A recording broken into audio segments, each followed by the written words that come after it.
Civil जज, APO और ADJ की तैयारी करने वाले सभी एस्पायरेंट्स का मैं बहुत बहुत स्वागत करती हूँ अपने यूट्यूब चैनल पे। ज्यादा बातें नहीं करके हम लोग आज के टॉपिक पे आते हैं। आज एक नया सब्जेक्ट और उसका एक नया पार्ट, एक नया चैप्टर स्टार्ट होने जा रहा है और वो है प्रत्यायोजित विधान यानी डेलीगेटेड लेजिस्लेशन।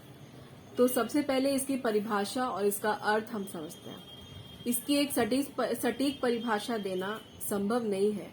अगर आप इसका अर्थ समझ जाते हैं तो इसकी परिभाषा आप भी दे सकते हैं।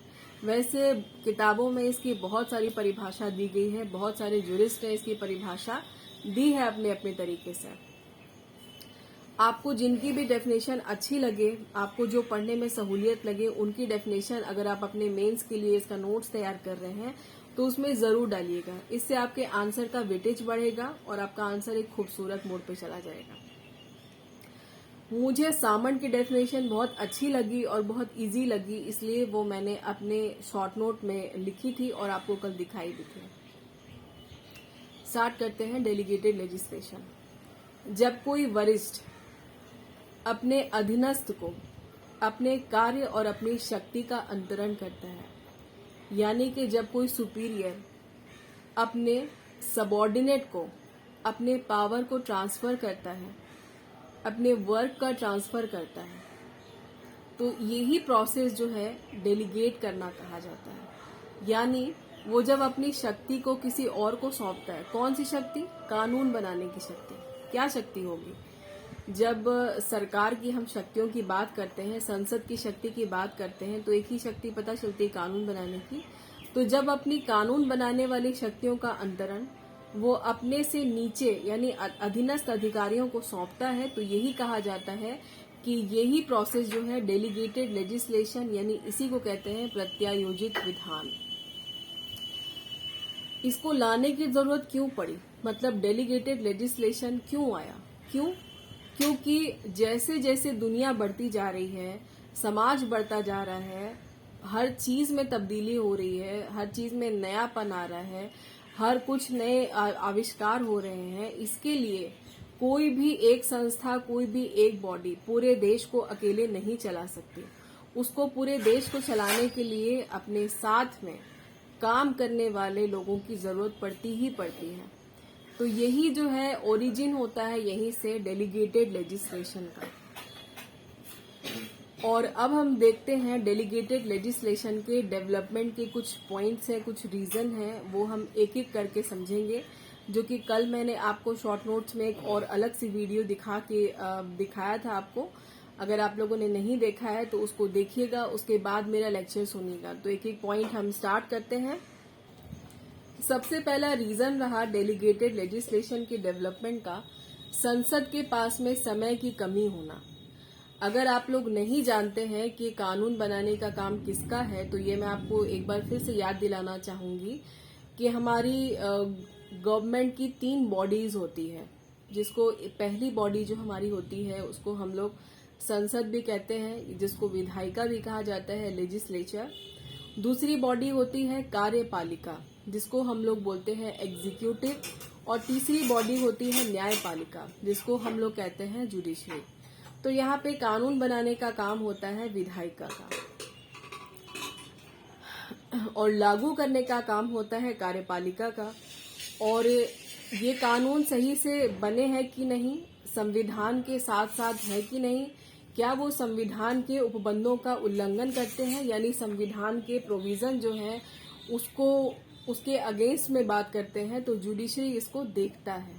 तो ये न्याय करने का काम इन तीनों बॉडीज का है। वैसे जब हम लोग कॉन्स्टिट्यूशन, जब मैं आप लोगों को पढ़ाऊंगी तो वहां पे इस चैप्टर को मैं बहुत अच्छे से डिस्कस करूंगी। अभी फिलहाल मैंने आपको ऐसे ही शॉर्ट में बता दिया। तो संसद के पास में समय की कमी हुई, इस वजह से डेलीगेटेड लेजिस्लेशन आया। कैसे कमी हुई? हमारा संविधान चाहता है कि हम एक लोक कल्याणकारी राज्य की स्थापना करें, एक वेलफेयर स्टेट बनाएं। और वेलफेयर स्टेट बनाने के लिए संसद के पास में बहुत काम बढ़ गए, सामाजिक तौर पर और आर्थिक तौर पे। संसद के पास में इतने सारे काम आ गए और दिन पर दिन उन कामों में बढ़ोतरी ही होती गई और आज भी हो रही है। तो छोटी मोटी बातों पर फैसला लेना, छोटी मोटी बातों पर जानकारी जुटाना और छोटे छोटे मुद्दों पर कानून बनाना, नियम बनाना, इसके लिए संसद के पास में अब समय नहीं रह गया। संसद के पास में देखने के लिए बहुत बड़े बड़े मुद्दे हैं, बहुत बड़े बड़े काम हैं, इसलिए छोटी छोटी बातों को देखने के लिए जब उसके पास में समय नहीं रहा तो उसको हेल्प की जरूरत पड़ी, और हेल्प करने के लिए उसने बनाया अपने लिए एक सबॉर्डिनेट बॉडी। और वही जो सबॉर्डिनेट बॉडी जो थी यहाँ पर, जिसको उसने अपने पावर को सौंपा, यानी डेलीगेट करना स्टार्ट कर दिया। तो यहीं से पहला स्टार्टिंग होती है, ओरिजिन होता है डेलीगेटेड लेजिस्लेशन का। दूसरा पॉइंट है आपका लचीलेपन की जरूरत और नम्यता का अभाव।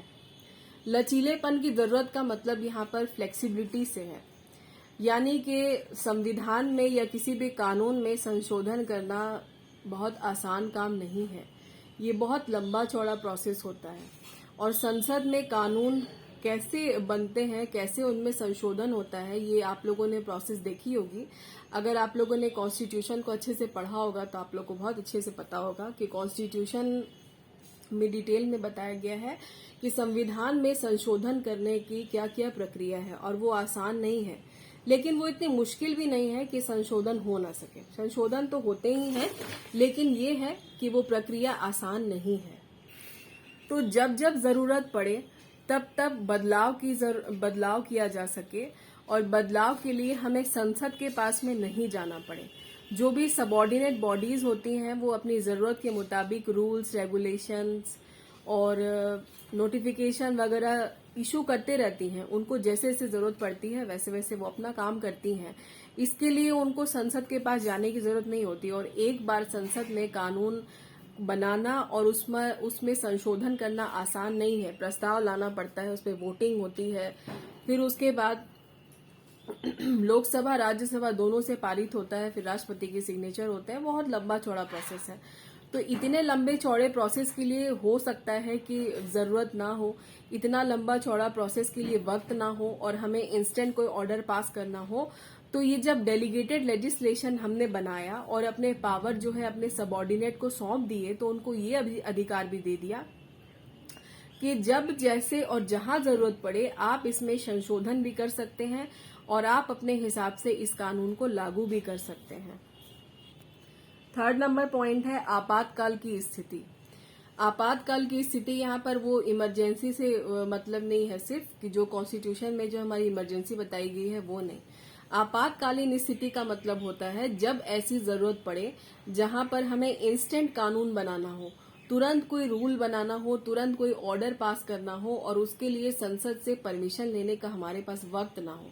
संसद के पास जा करके प्रस्ताव पारित करने का और उसके प्रस्ताव को लागू होने तक का हमारे पास वक्त ना हो, और जब जरूरत बहुत ज्यादा हो किसी कानून की, किसी नियम की, किसी उपनियम की, तो उस समय जब हमने पावर को डेलीगेट कर दिया है तो उनके पास ये राइट हो जाता है कि वो अपने हिसाब से उन स्थितियों में फैसला लेने के लिए सक्षम है, और वो तुरंत डिसीजन लेते हैं, तुरंत कानून बनाते हैं, तुरंत उसको लागू करते हैं।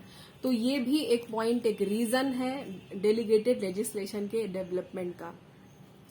4 नंबर है गोपनीयता। गोपनीयता का मतलब होता है कि यहाँ पर जब संसद में कोई कानून जाता है, प्रस्ताव, तो ये हमें पता चल जाता है आराम से।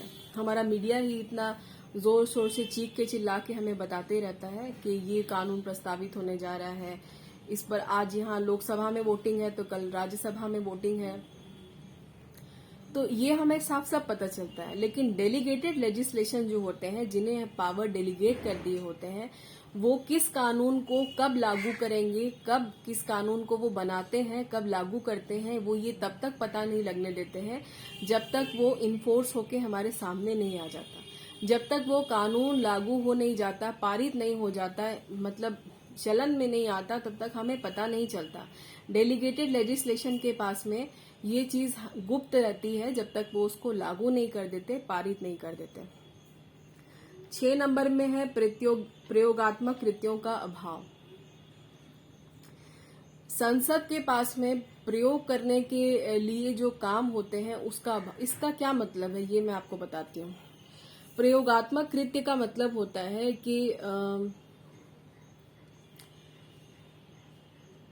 कब किस जगह पर किस तरह के कानून की जरूरत है, और कानून को बनने के बाद उसको कैसे लागू करना है, कब लागू करना है, किस डेट पर लागू करना है, किन परिस्थितियों में किस राज्य में लागू करना है, ये संसद नहीं फैसला कर पाती। ये संसद को उसी पर छोड़ना पड़ता है जिस राज्य की सरकार पर को लागू करना है। जैसे कि अगर संसद ने कोई कानून बनाया और उसको लागू करवाना है, जैसे कि मान लेते हैं उत्तर प्रदेश में, तो उसने उत्तर प्रदेश की राज्य के ऊपर ये दायित्व सौंप दिया कि वो अब इसको अपने हिसाब से, अपने डेट के अनुसार, जैसी वो डेट ठीक समझे, अपने परिस्थितियों को देखते हुए इसको वो अपने राज्य में भी लागू कर दे।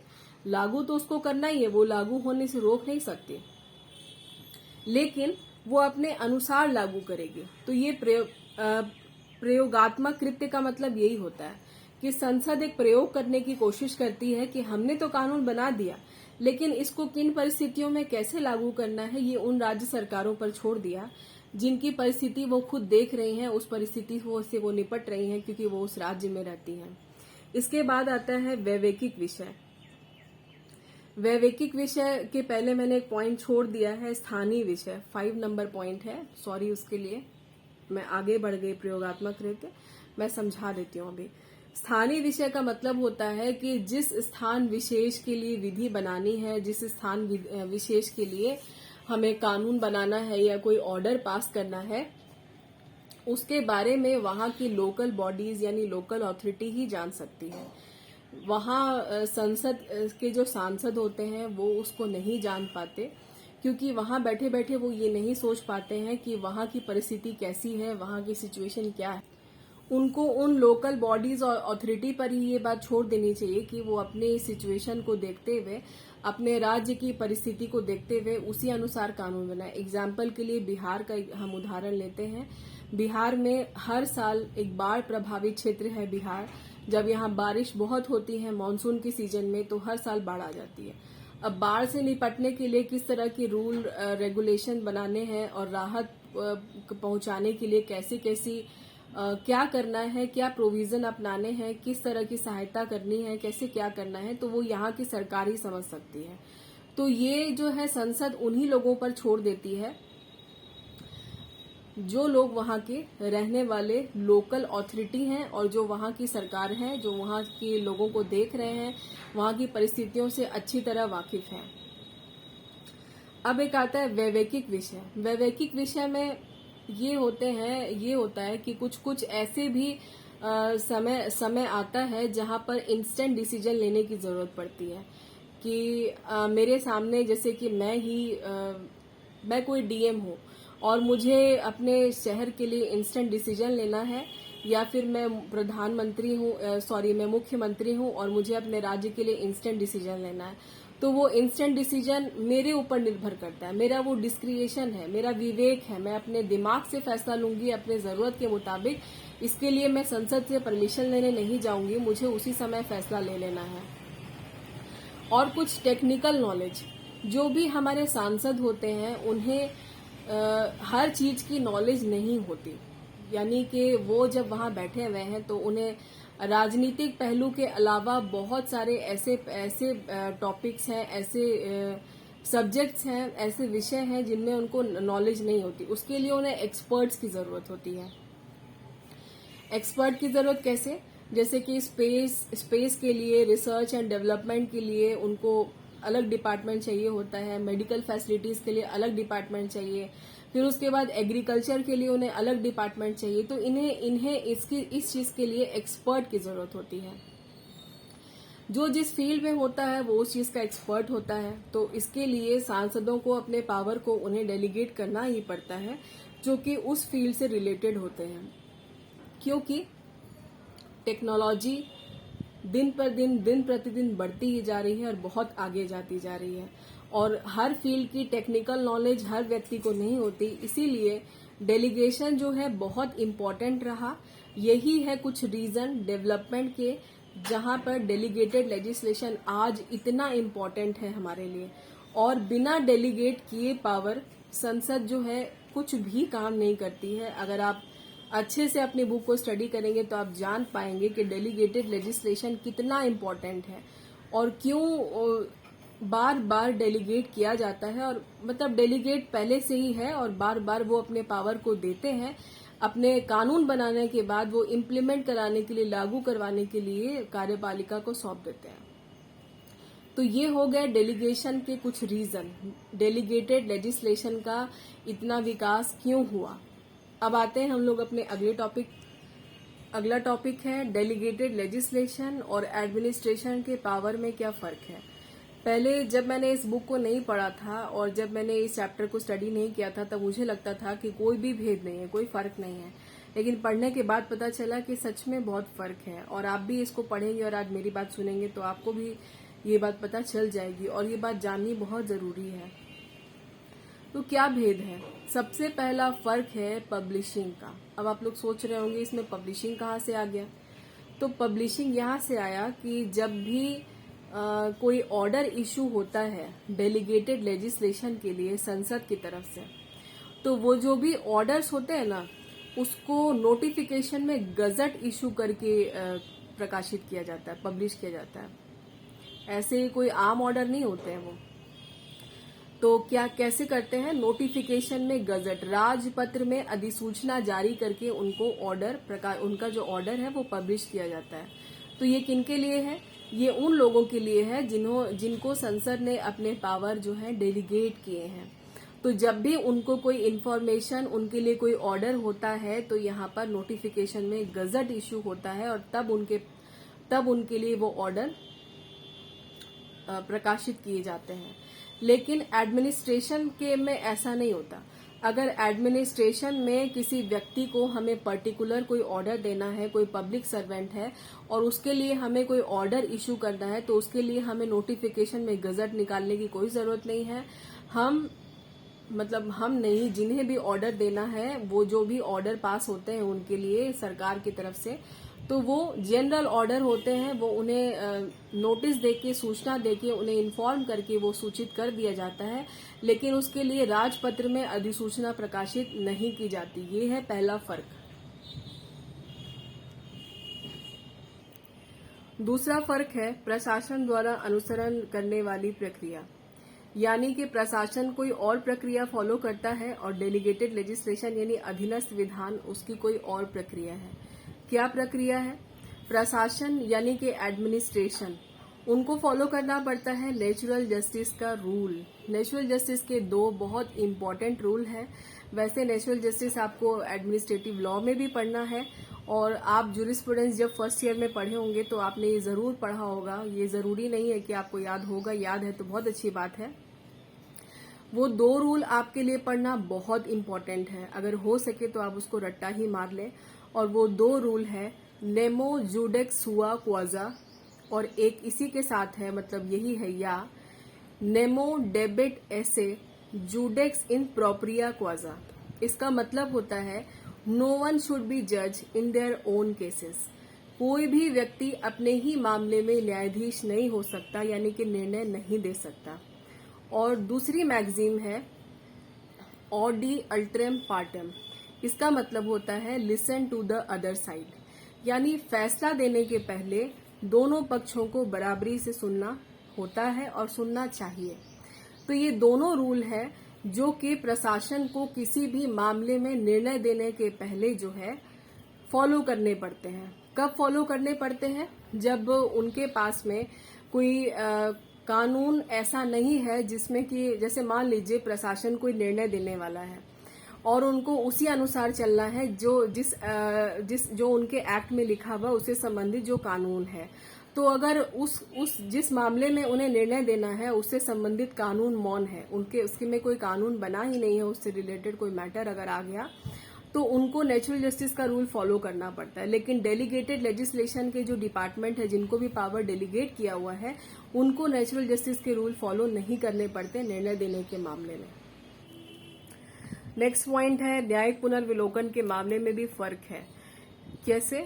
कि जब कोई एडमिनिस्ट्रेशन डिपार्टमेंट का कोई ऑफिसर आपके अधिकारों को आपसे छीनने की कोशिश करता है या आपके अधिकारों को आपको नहीं देता है, तो फिर आप उसके ऑर्डर के खिलाफ कानून की कार्यवाही कर सकते हैं। आप उसके ऑर्डर के खिलाफ कोर्ट जा सकते हैं। उसने जो ऑर्डर दिया है उसका आप रिव्यू करवा सकते हैं, जुडिशियल रिव्यू करवा सकते हैं। तो ये हो गया प्रशासन के खिलाफ। लेकिन यहाँ पर जो डेलीगेटेड लेजिस्लेशन है उसके खिलाफ हम ऐसी कार्यवाही नहीं कर सकते। नेक्स्ट पॉइंट है विधायी और अविधायी कार्यों में भेद। ये जो एडमिनिस्ट्रेशन डिपार्टमेंट होता है ये अपने पावर को सब डेलीगेट नहीं कर सकते। इन्हें अपने पावर को खुद ही परफॉर्म करना पड़ता है। इनकी जो ड्यूटी है ये इसको खुद ही परफॉर्म करेंगे। लेकिन डेलीगेटेड लेजिस्लेशन जो होते हैं वो अपने पावर को और भी जगह डेलीगेट कर सकते हैं, और भी जगह ट्रांसफर कर सकते हैं। उसको कहते हैं सब डेलीगेशन। सब डेलीगेशन यानी कि उप प्रत्यायोजन। एडमिनिस्ट्रेशन के पास में ऐसा कोई पावर नहीं होता, वो अपने पावर को डेलीगेट नहीं कर सकते। लेकिन यहाँ पर ये जो डेलीगेटेड लेजिस्लेशन होते हैं ये अपने पावर को सब डेलीगेट भी कर सकते हैं। जो इसके बाद लास्ट है कि जो जनरल रूल होते हैं, जो जनरल कानून होते हैं वो डेलीगेटेड लेजिस्लेशन बनाते हैं, और जो कोई स्पेसिफिक अपने अकॉर्डिंग टू सिचुएशन यानी जब जरूरत पड़ती है उस अनुसार जब रूल और रेगुलेशन बनाने की बात आती है तो वो प्रशासन यानी हमारा एडमिनिस्ट्रेशन ही बनाता है। तो ये जो था ये फर्क था कि एडमिनिस्ट्रेशन में क्या फर्क है, एडमिनिस्ट्रेशन की जो पावर है उसमें क्या फर्क है, और डेलीगेटेड लेजिस्लेशन के पावर में क्या फर्क है। आज का आखिरी पॉइंट है डेलीगेटेड लेजिस्लेशन के मेरिट्स एंड डिमेरिट्स। सबसे पहला है विधायिका के भार को कम करना। ये तो जान ही गए आप कि जब भी संसद जो है अपने पावर को इसीलिए डेलीगेट करती है ताकि वो अपने बोझ को कम कर सके। तो पावर को जैसे ही वो डेलीगेट कर देती है उसके ऊपर से थोड़ा सा भार कम हो जाता है, बोझ कम हो जाता है, तो फिर वो बाकी के कामों में ध्यान दे सकती है। बहुत आसान। दूसरा, इसे नम्य विधान बनाना संभव हो जाता है। संसद में चूंकि हर कानून में संशोधन करना आसान नहीं होता, लेकिन डेलीगेटेड लेजिस्लेशन जो कानून बनाते हैं उनमें वो आसानी से जरूरत के हिसाब से बदलाव कर सकते हैं। तो इसका एक ये भी फायदा है। तीसरा है तकनीकी मामलों से संबंधित विधान प्रभावी रूप से बनाए जा सकते हैं। टेक्निकली जो होते हैं, जो एक्सपर्ट की एडवाइस से और जो एक्सपर्ट बनाते हैं, जैसे मैंने आपको बताया था एग्रीकल्चर के एक्सपर्ट हो या डिफेंस रिसर्च एंड डेवलपमेंट के एक्सपर्ट हैं, तो इस मामले से संबंधित व्यवस्था जब उनको हमने सौंप दी तो फिर वो उस अनुसार कानून बनाएंगे, उस अनुसार व्यवस्था देखेंगे, उसके डिपार्टमेंट को वो खुद संभालेंगे। तो टेक्निकली भी फायदा हो जाता है क्योंकि जो सांसद होते हैं उन्हें हर फील्ड की नॉलेज नहीं होती है। इसके बाद सरकार को आपातकालीन स्थितियों का सामना करने में भी मदद मिलती है।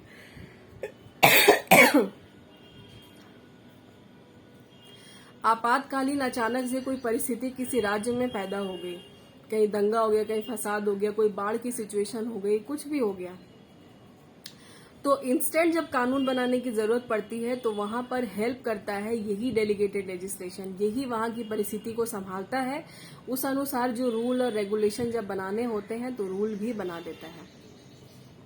तो संसद की थोड़ी यहाँ पे मुश्किलें कम हो जाती है। किसी के कुछ मेरिट्स हैं तो फिर किसी के कुछ डिमेरिट्स भी हैं। इसके कुछ डिमेरिट्स भी हैं। तो डिमेरिट्स हैं, जनता के प्रतिनिधियों की इच्छा प्रकट नहीं होती।